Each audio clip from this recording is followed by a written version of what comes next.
Saya agak sulit kalau mengatakan soal Gus Dur ini. Tapi saya kemarin itu menerbitkan puisi, antologi puisi judulnya Pengantar Pergantian Kekuasaan, puisi nomor satunya tentang Gus Dur. Tapi saya tidak pernah bisa berhasil membacanya karena pasti terbata-bata.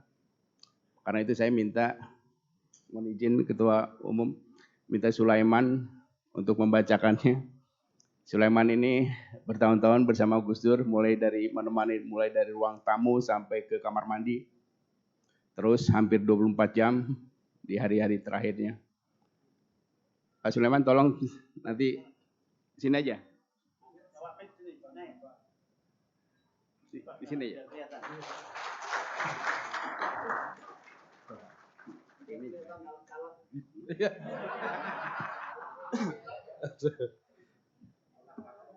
Assalamualaikum warahmatullahi wabarakatuh. Alhamdulillah. Terima kasih. Saya sebetulnya ini agak musibah ini dadakan. Karena yang nyuruh senior mau gak mau saya harus siap. Pertama-tama yang saya hormati guru saya Romo Kiai Haji Said Agil Sirot. Gus Dur telah berpesan kepada saya, kalau kamu mau pinter, mau jujur, kamu harus ngaji dengan Kiai Said. Dan alhamdulillah saya setiap minggu ikut ngaji walaupun belum pintar-pintar. Yang saya hormati Ketua Umum PKB, Panglima Santri, juga keponakan Gus Dur. Keponakan Gus Dur yang sangat disayang itu ada dua. Satu almarhum Gus Isom, yang kedua adalah Gus Muhaimin. Dan juga beliau adalah Wakil Suriah NU Ranting Cipedak Kampung Ciganjur. Alhamdulillah beliau berkenan. Karena Gus Dur juga dulu kalau terima jabatan siap aja, dan ternyata Gus Muhaimin juga bersedia walaupun tingkat ranting, ya. Ranting rasa pusat. Ya, saya hormati senior saya Pak Arifin Junaidi yang sama-sama dulu di PKB, cuma saya terlambat gitu, baru sekarang mau nyalek. Mudah-mudahan berhasil. Ya. Dan terakhir Bu Ida Fauziah, terima kasih Bu udah datang ke rumah saya. Baru Gus Dur dan Bu Ida yang main ke rumah saya, mudah-mudahan besok cair ke rumah saya. Saya ingin sedikit baca ini puisi tafakur bagi Gus Dur, walaupun tadi saya udah baca-baca juga rasanya kuat apa enggak ini baca ini ya. Pada Rabu terakhir tahun yang penuh ragu, aku mendengar kabar dingin angin. Lalu orang-orang menyebut namamu dalam nyanyian yang penuh ketidakmungkinan. Tapi pada Kamis terakhir tahun yang penuh tangis, 1000 malaikat berzikir mengiringi langkahmu, 1000 bidadari mengikatkan selendangnya pada teralis. Dan aku hanya bisa mengumam, oh guruku. Kebijakanmu adalah cermin kebajikanmu. Kebesaranmu adalah cermin kesabaranmu. Bahkan ketika angin enggan bawa pesan penyair, engkau tetap lebih suka menyapa orang-orang yang tersingkir. Buka mekar di taman, bunga gugur di taman. Engkau duduk di singgasana, engkau pergi dari sana. Oh, alangkah lekasnya waktu. Tapi engkau pergi meninggalkan api kecil di hati kami dan tak akan pernah padam. Kami akan terus melangkah mengikuti jejakmu agar tanah dan air kami penuh berkah. 30 Desember 2009 dari salah satu juru bicara Adi Masardi. Terima kasih. Wallahul muwaffiq ila aqwamit thoriq. Assalamualaikum warahmatullahi wabarakatuh. Terima kasih Sulaiman yang selalu membantu saya juga untuk komunikasi terus dengan Gus Dur, mengupdate persoalan-persoalan Gus Dur, dan kepada Sulaiman selalu saya bertanya, habis ketemu siapa Gus Dur? Kalau terjadi sesuatu saya tanya, kenapa? Dari Sulaiman inilah yang menjelaskan. Jadi saudara sekalian, sebelum ini personifikasi Gus Dur itu, wajah Gus Dur itu sering tampak di Kang Arifin Junaidi. Kalau lihat Arifin Junaidi pasti Gus Dur. Nah belakangan itu kalau lihat Adi Masardi ada Gus Dur. Nah tempo hari Mas Hikam pernah bilang, ini Adi Masardi ini ngalang-ngalain orang yang belasan tahun sama Gus Dur. Saya bilang, Mas Hikam, saya ini kan di penutup terakhir Gus Dur. Hanya berapa tahun dan hanya sebentar saja. Namun demikian pengalaman saya dengan Gus Dur tentu saja tidak mungkin saya ceritakan dalam waktu 7 menit. Nah, tapi sebelum lebih lanjut saya ingin menyampaikan selamat ulang tahun kepada Partai Kebangkitan Bangsa, Pak Ketua Umum kita Muhammad Iskandar. Nah, dalam pemberitaan Harlah PKB itu yang muncul itu berita soal PBNU dan PKB. Ada teman-teman wartawan nanya ke saya, Mas, itu PBNU berseberangan ya dengan PKB. Saya bilang PBNU tidak pernah berseberangan dengan PKB. Faktanya hari ini itu adalah PBNU dan PKB itu bertolak belakang. PBNU menghadap ke timur, PKB menghadap ke barat. Nah, tapi saya bilang dulu Gus Dur berpesan, kalau PBNU istiqomah di jalan yang lurus, dan PKB istiqomah di jalan yang lurus juga, karena bumi itu bulat, insya Allah akan ketemu di tengah.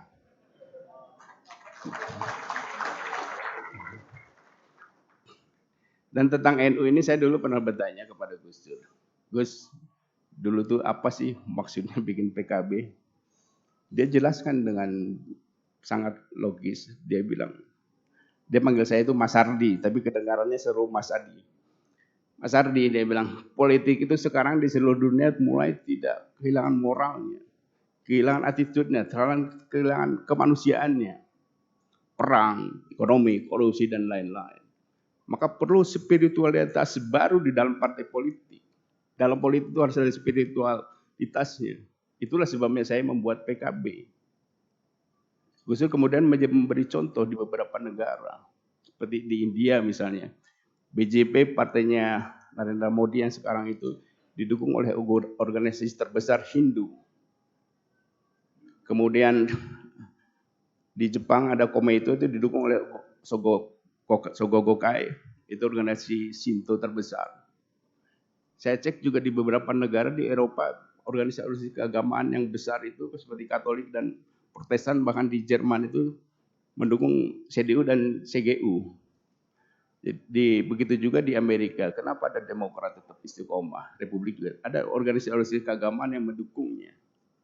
Nah itulah sebabnya saya yakin betul bahwa PBNU itu dalam hal lain, dalam hal politik itu memang harus ke PKB. Jadi NU dengan istiqomah dengan keagamannya ke timur, PKB dengan garis politiknya ke barat. Jadi nggak ada masalah. Ini apalagi Yahya Stakuf itu teman saya hari-hari dulu di istana. Dan saya pernah ngobrol juga sama beliau kemarin itu. Jadi kita memang harus menyelamatkan produk Gus Dur PKB. Nah persoalannya adalah Gus Dur itu kan tokoh besar. Di puisi saya jelaskan, kebesaran orang itu diukur dari mana sih? Dari cita-citanya. Dan dari seberapa besar dia bisa melindungi. Jadi Gus Dur itu tokoh besar dengan gagasan-gagasannya dan yang dilindungi juga besar. Saya terakhir itu ikut haul Gus Dur di Ciganjur. Memang agak terhenyuh saya, yang datang tidak terlalu besar, tidak terlalu banyak, tidak kurang sekali tokohnya. Kemudian saya ngobrol pulangnya dengan Mas Ijal, Mas kita lihat nih, haul Gus Dur sekarang ini, kok sepi, kenapa ya? Mas Ijal nanya kenapa? Saya bilang, Mas dulu itu kebesaran Gus Dur itu ditopang bukan hanya oleh NU, tapi oleh civil society. Gus Dur menggunakan NU, menggunakan pengaruhnya untuk memayungi civil society. Gerakan-gerakan perlawanan itu dilindungi oleh NU. Nah sekarang civil kelihatannya NU dan juga yang lain-lain kok ikut kelompok yang menindas. Itulah sebabnya kita civil society menjadi kurang akrab dengan pemikiran-pemikiran Gus Dur. Alhamdulillah saya perhatikan PKB dalam banyak hal tetap istiqomah, melindungi keadilan, melindungi kemanusiaan, melindungi harkat kemanusiaan. Karena itu ada Waketum Jazuli itu Waketum ya. Pernyataannya soal Rocky Gerung itu kan bagus. Apa soalnya dengan Rocky Gerung? Dia kan memang biasa begitu. Kenapa ribut? Nah kemudian saya jelaskan, Gus Dur itu punya pendukung jutaan. Yang siap mati itu ribuan. Tapi ketika ada persoalan politik, yang sibuk itu kami dan Gus Dur itu meredam para pendukungnya agar tidak ikut-ikutan. Kita keliling ke pesantren-pesantren agar tidak terjadi konflik. Gus Dur lebih melindungi bangsanya dari berbagai konflik. Karena itu tidak ada gejolak, tidak ada perlawanan. Dan kita juga tidak pernah memerintahkan polisi untuk menahan orang yang mengkritik Gus Dur. Karena itu tidak ada sepotong pun aktivis yang menolak Gus Dur itu dipersoalkan secara hukum. Nah sekarang ini baru pernyataan Rocky Gerung yang menurut saya itu perbedaan pendapat. Ada tiba-tiba dipersekusi di mana-mana, dikerahkan orang untuk mendakwa Rocky Gerung. Nah Rocky Gerung itu karena sahabat Gus Dur, saya mau ajak ke sini, tapi hari ini pada saat yang sama Rocky sedang melakukan konferensi pers menjelaskan soal perbedaan ini. Jadi berbeda pendapat itu sunatullah. Kenapa jadi perkara sekarang? Dulu itu bagaimana orang menghina Gus Dur kan enggak ada. Jadi kalau Gus Dur bukan pengecut, memaafkan tetapi kemudian menyuruh orang untuk menggerilya, mempersekusi. Kita dulu keliling ke pesantren untuk meredam juga. Dulu ada Gus Dur yang pasukan berani mati. Jadi bolak-balik saya itu diperintah oleh Gus Dur untuk meredam banser-banser untuk tidak bereaksi terhadap situasi politik. Menyelamatkan bangsa itu jauh lebih penting. Itulah sebabnya kata-kata yang paling banyak dikutip Gus Dur itu tidak ada jabatan di dunia ini yang patut dipertahankan dengan tetesan darah. Nah sekarang kok mau dipertahankan dengan mengorbankan nasib bangsa. Saya kira PKB harus ada di depan untuk membela bangsa ini, menyelamatkan bangsa. Nah kemudian kenapa tokoh sebesar Gus Dur, sebesar Soekarno, pikiran-pikirannya tidak bisa diimplementasikan dalam kehidupan berbangsa dan bernegara. Saya dulu pernah berpikir juga, ngobrol juga dengan Yahya. Saya bilang ini PKB ini harus menjadi inkubator bagi pemikiran-pemikiran Gus Dur. Jadi jalan politik PKB itu harus mencerminkan apa yang dicita-citakan Gus Dur. Dan kemudian saya menaruhkan diri ke ketum. Saya bilang saya mau bikin kayak semacam lembaga lah.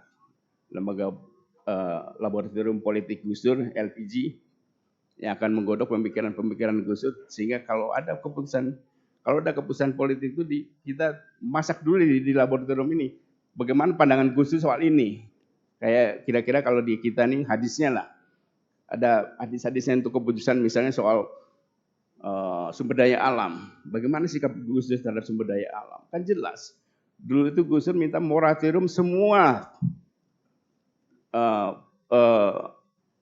kontrak-kontrak sumber daya alam termasuk Freeport. Jadi sumber daya alam itu ini berkah Tuhan, berkah dari Allah untuk kemakmuran sebesar-besarnya rakyat Indonesia. Bagaimana konteksnya, bagaimana? Nah itu semua itu dan jelas. Jadi tidak diobrol semua orang. Untuk masalah kebangsaan, soal agama dan lain-lain, Gus Dur punya referensinya sehingga politik PKB nanti untuk hal-hal yang spesifik itu dikonfirmasi di lembaga ini. Insya Allah kalau ketum mendukung ini bisa terjadi dan Rocky Gerung, Ubaidah Badrun juga bersedia dan saya juga akan mengumpulkan pikiran-pikiran yang pernah diterima oleh teman-teman Gus Dur.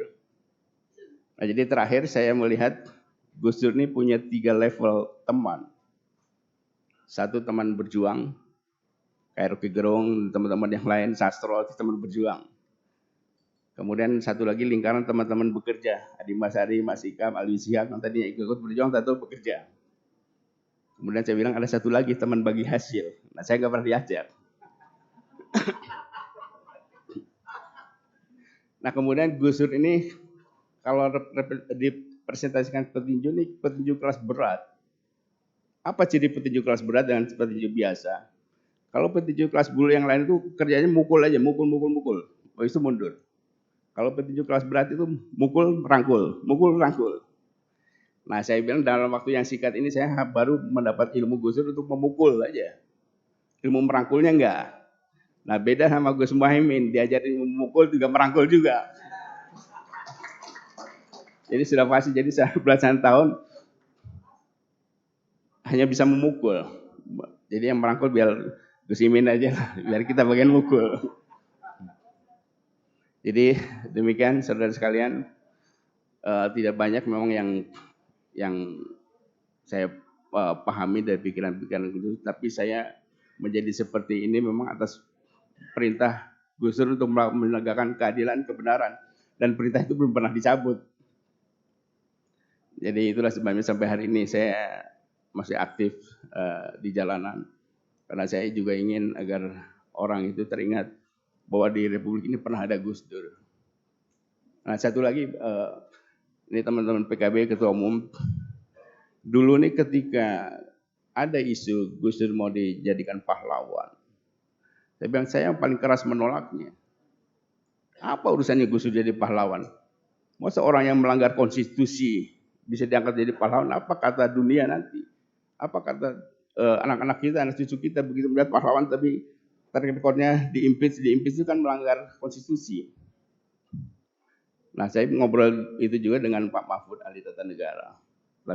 Pak Mahfud bilang, ini kan persoalan politik, jadi nggak ada masalah.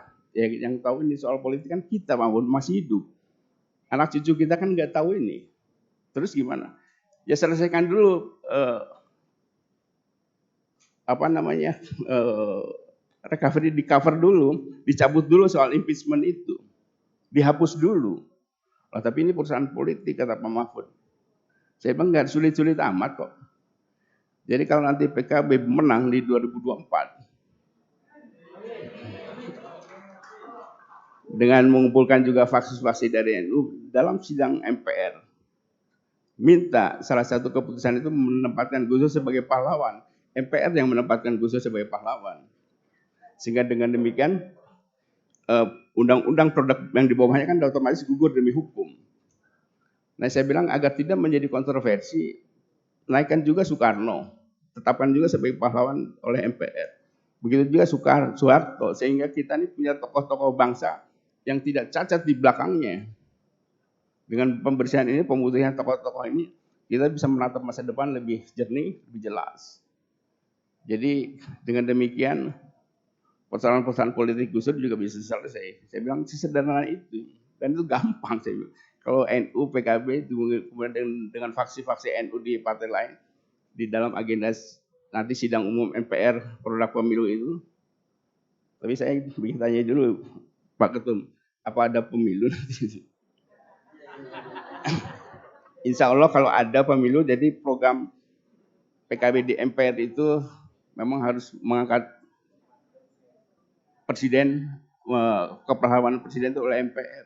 Saya bilang bos saya Presiden Abdurrahman Wahid itu lebih mulia dibandingkan dengan presiden-presiden yang lain. Masa orang yang tidak lebih mulia memberikan penghargaan kepada yang mulia, yang lebih mulia. Saya bilang tidak layak hanya MPR yang bisa menempatkan diri sebagai pahlawan.